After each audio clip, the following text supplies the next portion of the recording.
Olá pessoal, sejam todos bem-vindos ao canal do Produtor Rural que preza pela sua liberdade. Meu nome é André Pirajá. Se você ainda não curtiu esse vídeo, curta, compartilhe, se inscreva no canal, acesse nosso site andrepirajá.com.br. Lá você vai ter acesso a todas as informações, livro, movimento, entre outras coisas. E hoje, sem delongas, fiz um vídeo... primeiro, estamos aí em um lugar novo. Quem acompanha no Instagram, André B. Pirajá, sabe que eu estava em mudança, estou em um novo escritório, novo ambiente, abandono a providência divina, o que ele designar para nós, que seja feita a vontade dele, nunca a nossa, e vamos tratar de desapropriação de terras. Marina Silva trouxe uma fala, eu não vou ficar falando que ela trouxe, eu vou mostrar mais ou menos o teor da fala, que fica mais fácil para vocês. Tá? Então vamos lá. Marina Silva deu diversas entrevistas, uma delas é a do Poder 360 que trouxe, fala de... A webcam não tá rodando? A webcam não tá rodando. Webcam rodando.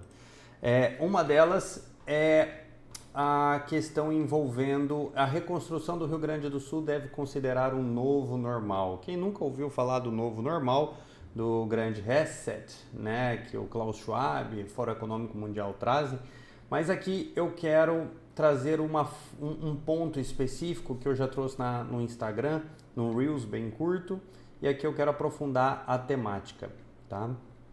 Então vamos lá. Com certeza teremos que nos adaptar. Algumas coisas poderão ser reconstruídas como eram, mas outras podem não ser possível mais essa reconstrução. Pelo menos naquele mesmo lugar ou da mesma maneira. O que ela quis dizer? Alguns bairros e comunidades talvez tenham que ser removidos para outras áreas e tudo isso é muito doloroso. O que a Marina Silva quer dizer? Ela quer dizer o seguinte, que para seu bem, para o seu próprio bem, o Estado, com seu corpo técnico, vai avaliar se a sua moradia, o seu estabelecimento ou a sua propriedade rural atende os interesses públicos para que o próprio Estado não tenha que, num futuro, ir salvar você.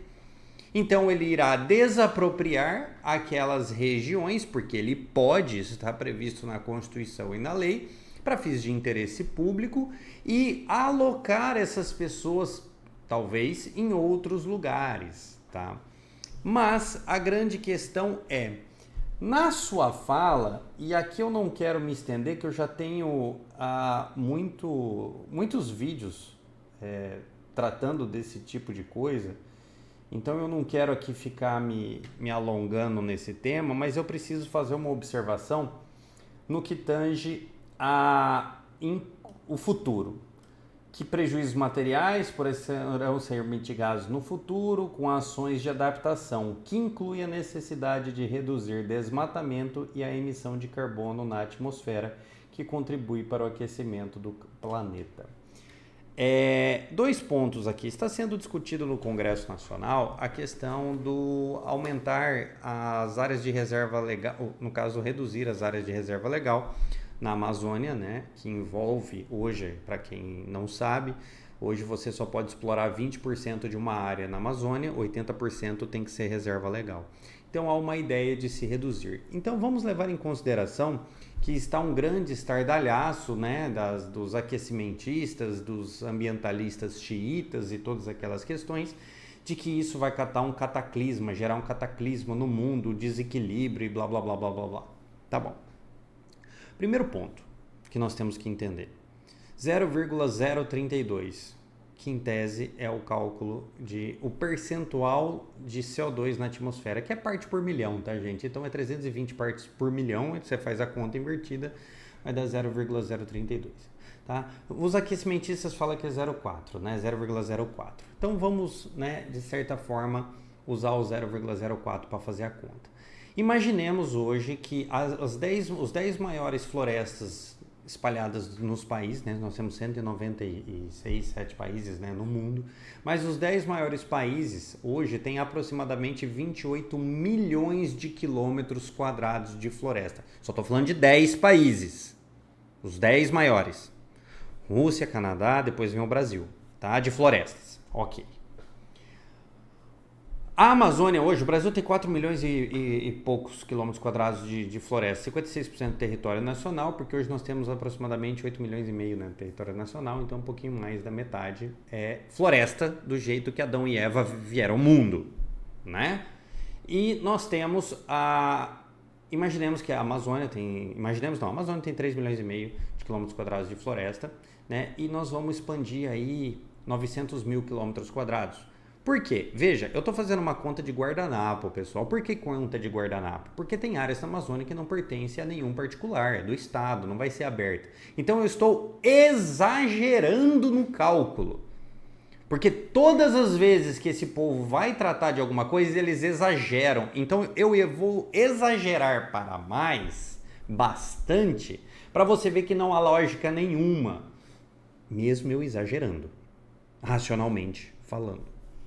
Então vamos dizer que a gente vai abrir 900 mil quilômetros quadrados, tá?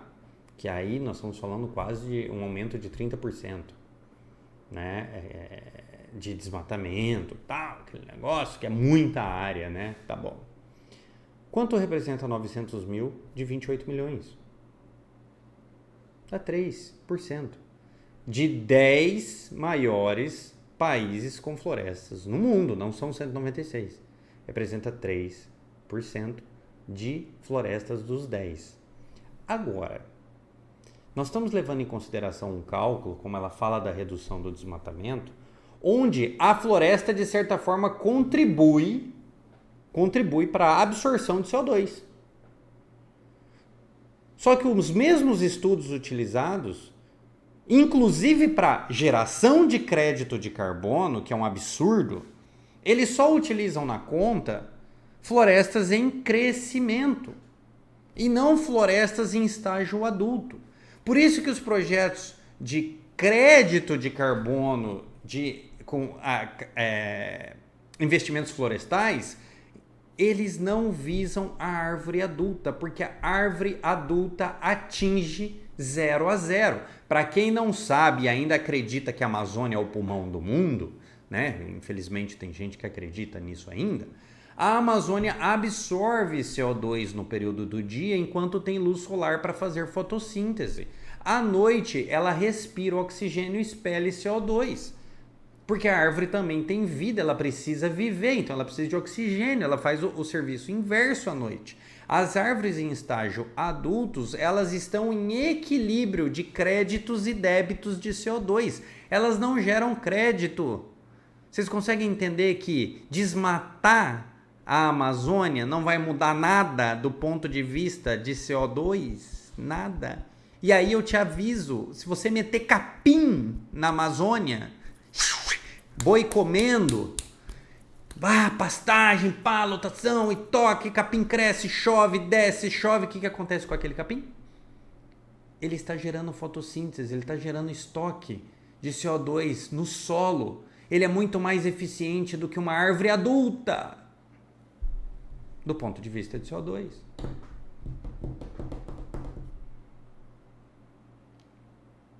Não há nenhum motivo que justifique ou cause efeito que ligue desastres climáticos com atuação humana.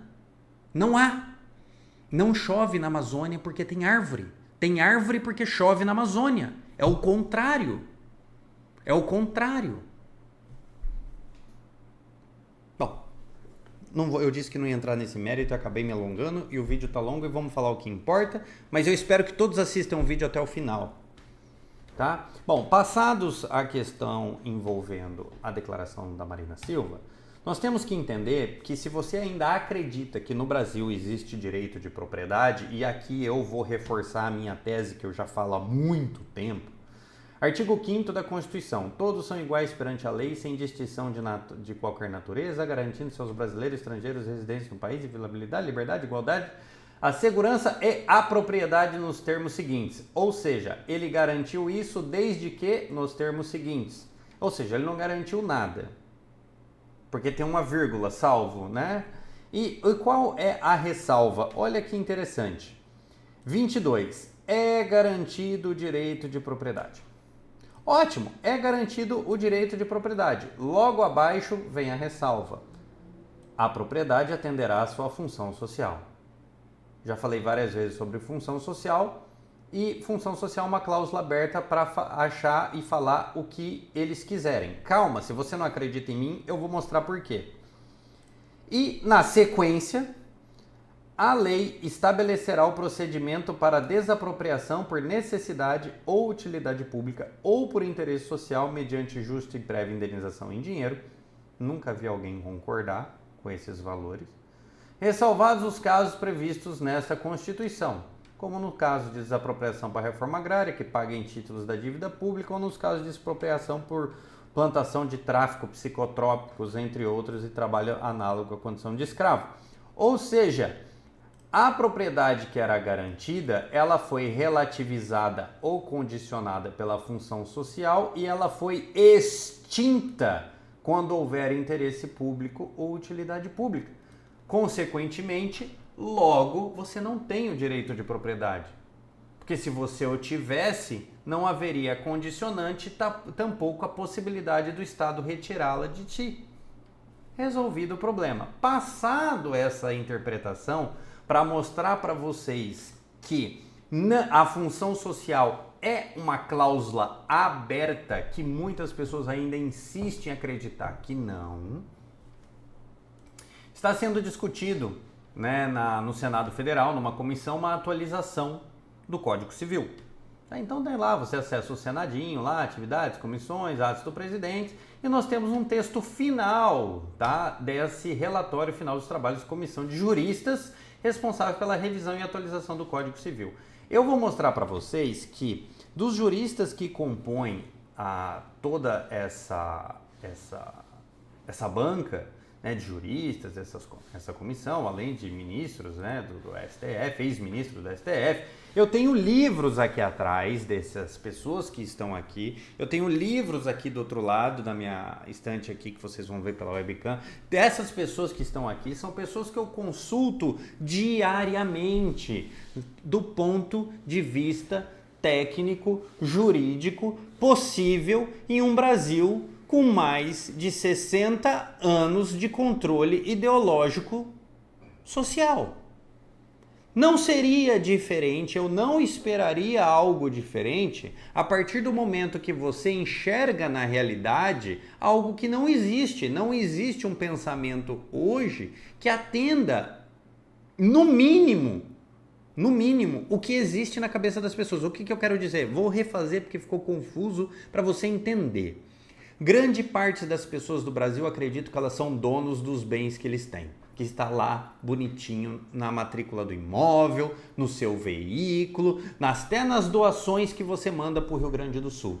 No primeiro momento, como nos últimos anos, ou está acontecendo agora, o Estado pode reivindicar bens particulares, ou seja, aquele bem deixa de ser seu. Número 2, desde 34 na Constituição, nós já tínhamos uma condicionante do direito de propriedade ao bem social, ou seja, ao bem da sociedade, né? E isso de lá para cá, nós viemos com uma Constituição onde ela já não mais garantiu o direito de propriedade. Como eu posso esperar que nas bancas, nas faculdades de direito, entre outras condições, existem algumas pessoas, sim, estão conscientes, papapá, mas existem outras pessoas que acham que o mundo se resume a um livro e não à realidade. E por quê? Porque infelizmente, na atualização do direito de propriedade, nós temos aqui. E veja, eu não estou criticando o trabalho ou a técnica jurídica, né, dos professores que eu uso. Eu estou criticando é que, infelizmente, talvez a formação deles já veio viciada, né? Então, talvez se a gente buscasse, existem professores muito bons, mas, né, infelizmente não é o texto que veio. E claro que não seria esse texto, porque a Constituição já prevê isso. Então eu espero de uma vez por todas que as pessoas entendam o nível do direito de propriedade que você tem, que é 0. O proprietário tem a faculdade de usar, gozar e dispor da coisa e o direito de reavê-la do poder de quem quer que injustamente a possua, a detenha ou dela retire vantagem econômica a qualquer título. Ou seja, poder de quem quer que injustamente a possua. E aí, injustamente, o que é ser justo? Dar a cada um o que é seu, não lesar a ninguém e viver honestamente. Né?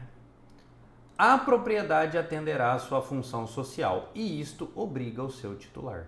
Ou seja, você só tem o direito de usar, gozar e dispor da coisa e o direito de reavê-la do poder de quem quer que injustamente a possua, a detenha ou dela retire a vantagem, se você atender à sua função social. O que é a função social para quem ainda não entendeu, os meus colegas jurídicos que insistem em discordar comigo quando eu trago alguns temas? O direito de propriedade deve ser exercido em consonância com as suas finalidades econômicas e sociais e de modo a que sejam preservados de conformidade com o estabelecido em lei especial a flora, a fauna, as belezas naturais, o equilíbrio ecológico e o patrimônio histórico ou artístico, bem como evitar a poluição do ar e das águas. Não existe direito de propriedade se qualquer destas circunstâncias interpretadas pelo ente público violarem finalidades econômicas, papapá. E aqui eu vou trazer um único ponto. Eu não vou nem tratar de medida climática, porque a medida climática já está aqui, não sei se vocês já entenderam. Mas eu vou trazer um ponto prático. Promotores de Minas Gerais e Espírito Santo abordam a tutela do solo e projeto de recuperação de nascentes. Isso aqui é o Conselho Nacional do Ministério Público. Há enorme resistências dos órgãos ambientais em classificar o solo e o subsolo degradado como danos ambientais, surgindo a necessidade de criar e validar metodologias que comprovem o descumprimento dos conceitos constantes na lei da política ambiental. O promotor explicou que solo degradado é um dano ambiental inserido no conceito de degradação da Política Nacional do Meio Ambiente e que há a possibilidade de o infrator sofrer punições administrativa, penal e civil. Se vocês ainda não entenderam, e eu já fiz um vídeo sobre isso, já falei no Nome aos Bois no jornal BSM, que a ideia deles é criar um sistema de apoio ao diagnóstico de pastagens degradadas. 60% das pastagens degradadas do país estão num grau de severo ou médio. 60% de todas as pastagens do país. Eles querem criar um sistema responsível a ser utilizados por todo mundo, distribuição eletrônica no Google Play e Apple Store, para que se instale um poder policial constante de vizinho denunciando o vizinho.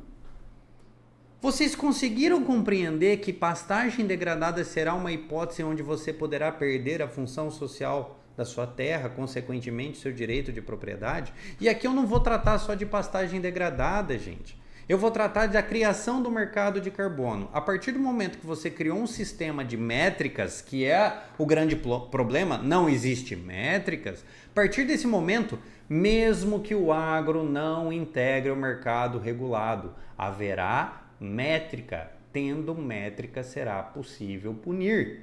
A partir do momento que você cria um selo soja carbono neutro, você estabelece métrica. Criando métrica, alterando-se o Código Civil, não mais a discussão se limita à Constituição Federal no STF, mas os tribunais, o Superior Tribunal de Justiça, por exemplo, como ele já deu diversas interpretações onde se atende muito mais ao bem comum, manter os invasores na terra para não violar a dignidade da pessoa humana, o acesso à moradia, do que o direito de propriedade, ou seja, preserva-se o invasor na propriedade e tira a propriedade do dono, porque são valores que em tese um é econômico e o outro é um direito fundamental, sim, existe esse tipo de julgado. Imagine quando o STJ for julgar, com base na alteração do Código Civil, por exemplo, uma questão envolvendo pastagem degradada. Vocês conseguem compreender o nível onde nós estamos chegando? E aí é a minha questão que envolve os doutores que eu tenho na minha prateleira de trás. É possível sim que alguns doutores aqui atrás concordem comigo, mas talvez foram vencidos. Mas por que eles foram vencidos? Porque a própria Constituição estabelece. Então o problema, senhores deputados, senadores, entre outros, o problema não é ficar alterando o projeto, tudo bem, a gente tem que tentar mitigar. Alterar a Constituição é mais complexo? É. Mas para mitigar, nós temos que ter projetos de lei efetivos que garantam a propriedade produtiva, da expropriação de terra. Projetos de lei que atendam à celebração de termo de ajustamento de conduta para que o cara corrija um possível dano ambiental em 10, 20 anos. Que ele corrija um problema trabalhista na propriedade dele em 5, 10 anos. E não que ele sofra uma infração, uma fiscalização, caracterize a violação da função social da terra e seja desapropriado. E muito menos um ministro acordar de manhã e achar que pode alterar um bairro de lugar. Se é que vocês concordam comigo. Bom, era o que eu tinha para falar. Se você ainda não curtiu esse vídeo, curta, compartilhe, se inscreva no canal, acesse andrepirajá.com.br e vamos cobrar. É o que dá para fazer. O resto a gente deixa na mão de Deus. Um grande abraço a todos, fiquem com Deus.